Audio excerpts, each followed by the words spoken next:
ফেরাউনের একজন কাজের মেয়ে ছিল, যার নাম হলো মাসিতা। কত বড় আল্লাহওয়ালা একজন মহিলা, কত বড় মাপের আল্লাহর একজন ইবাদত করনেওয়ালা বান্দি ছিল রে বাবা। এই মাসিতা নামের মেয়েটা ফেরাউনের মেয়ের খেদমত করত, ফেরাউনের বাড়িতে কাজ করত, ফেরাউনের মেয়ের খেদমত করত, সারাটা দিন ফেরাউনের মেয়ের খেদমত করত। রাত যখন গভীর হয়ে যাইত, এই মাসিতা নামের মেয়েটা রাতের অন্ধকারে উঠিয়া তাহাজ্জুদের নামাজ পড়ার জন্য রেডি হয়ে যাইত।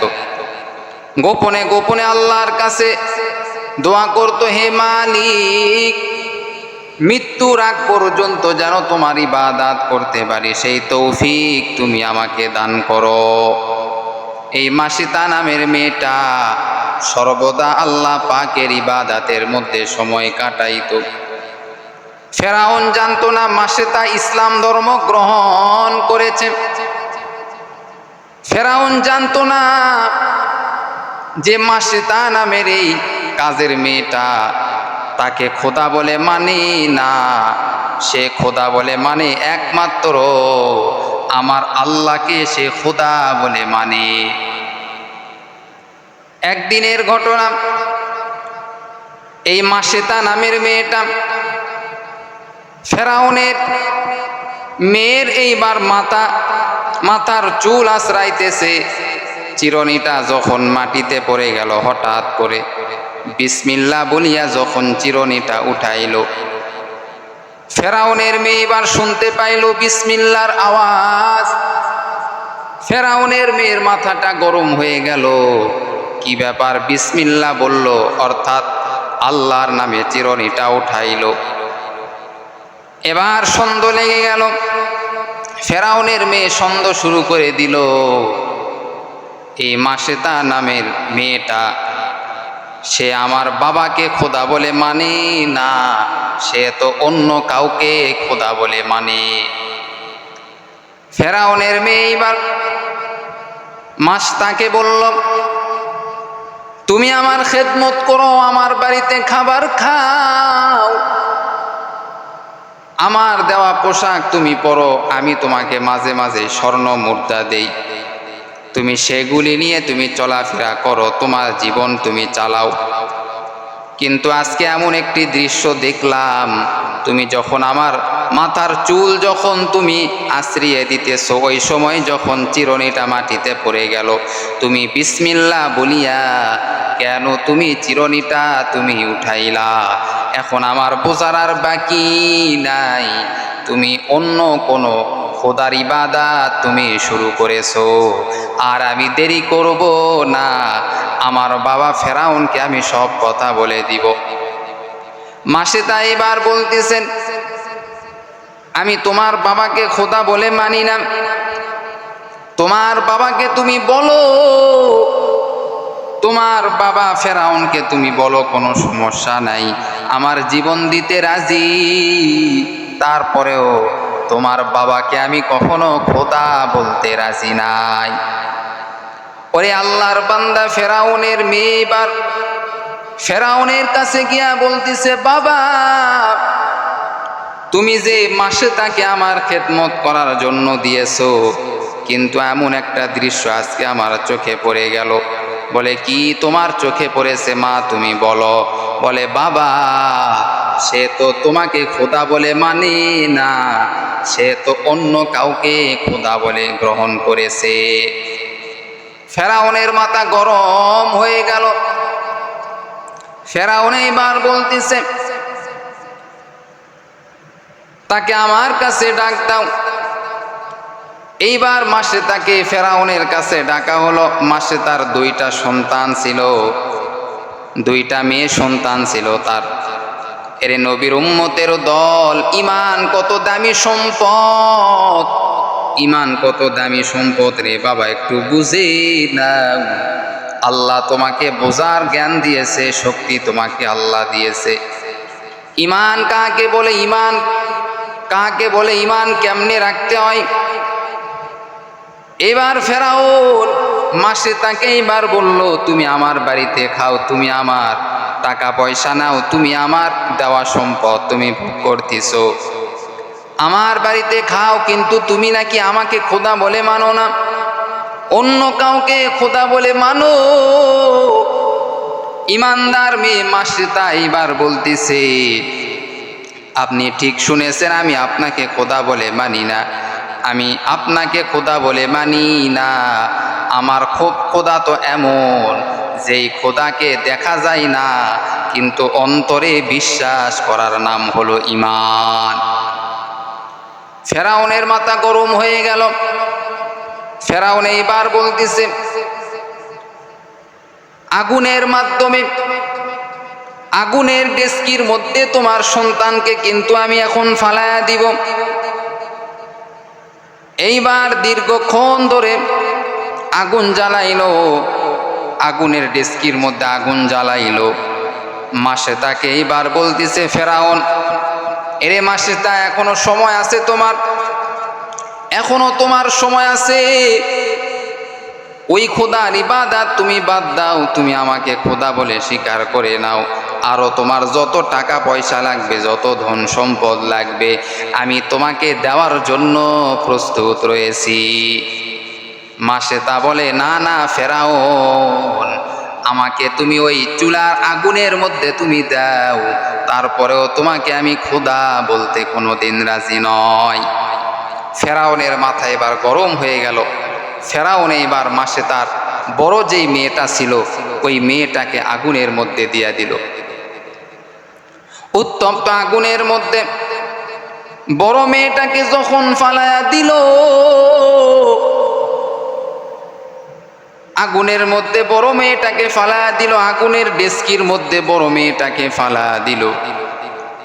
বড় মেয়েটা এবার মাসেতার দিকে তাকিয়ে দেখে, মায়ের দিকে তাকিয়ে দেখতেছে, এমন ভাবে তাকিয়ে আছে মনে হয় হাসতেছে, হাস্যকর অবস্থায় তাকিয়ে আছে মায়ের দিকে, আর বলতেছে, ও মা, তুমি ফেরাউনকে কখনো তুমি খোদা বলবা না।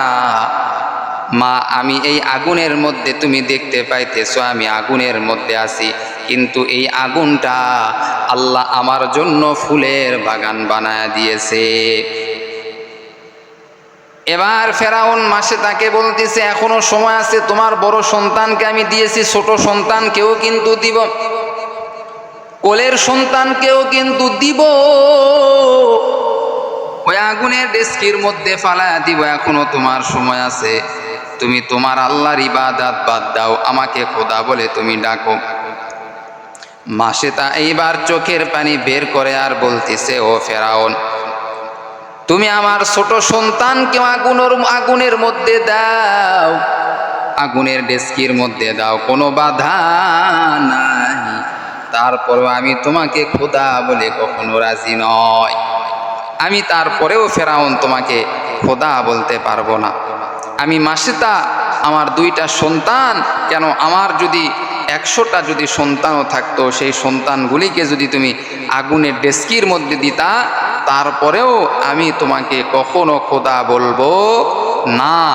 এটাই হলো ঈমানের শক্তি। ফেরাউনের মাথা গরম হয়ে গেল। ফেরাউন এইবার কোলের বাচ্চাটাকে কেড়ে নিল মাসেতার কোল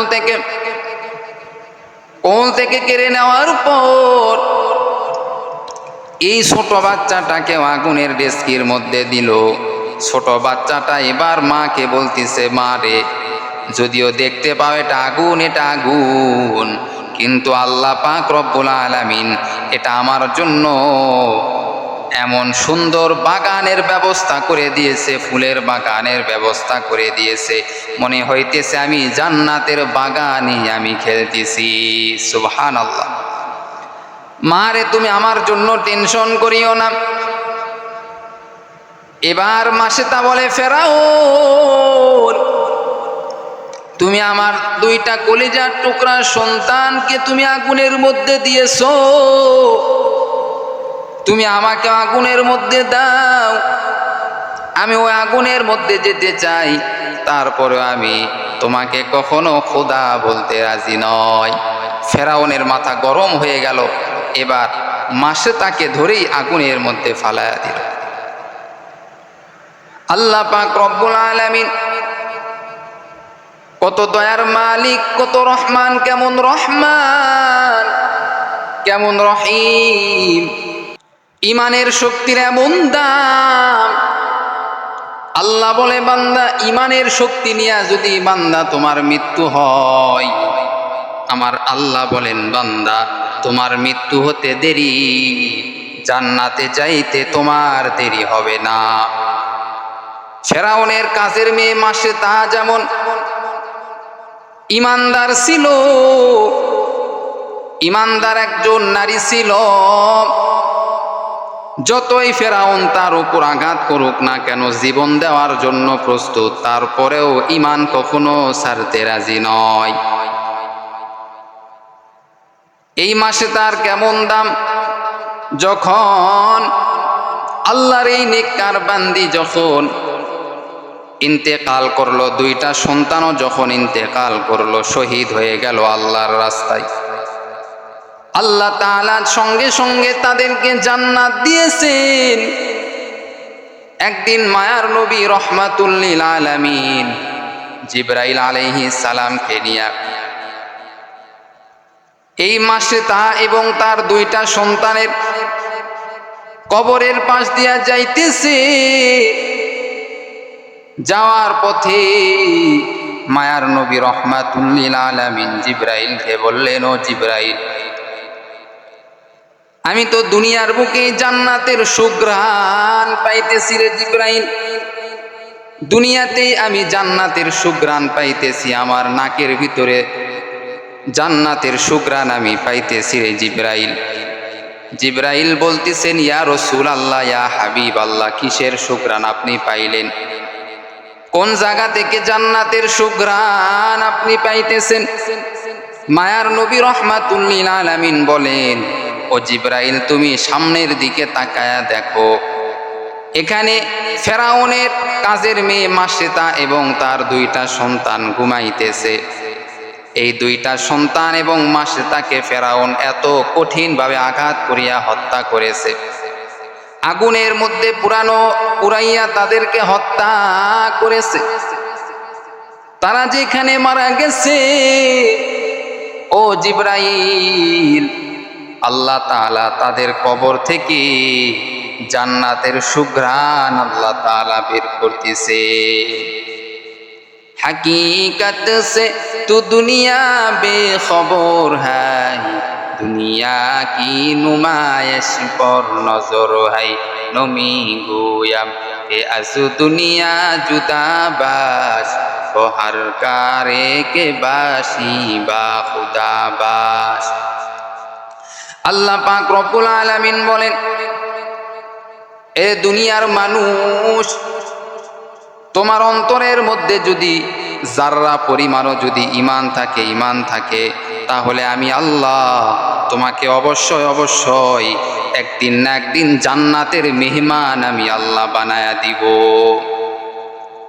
কাদের কুদরত দারি বড় কামাল, আন্তা রব্বি আন্তা হাসবি জুল জালাল, তুহি কাদের জালিলুল্লাহ জাহাদার, বহর হালে তুহি মেরা নিগাহদার।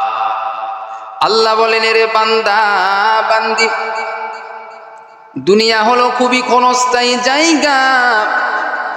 এই জায়গাতে আসার পরে বান্দা তুমি ঈমান নিয়ে যদি না যাইতে পারো, তোমার মতো হতভাগা আর কেউ নাই।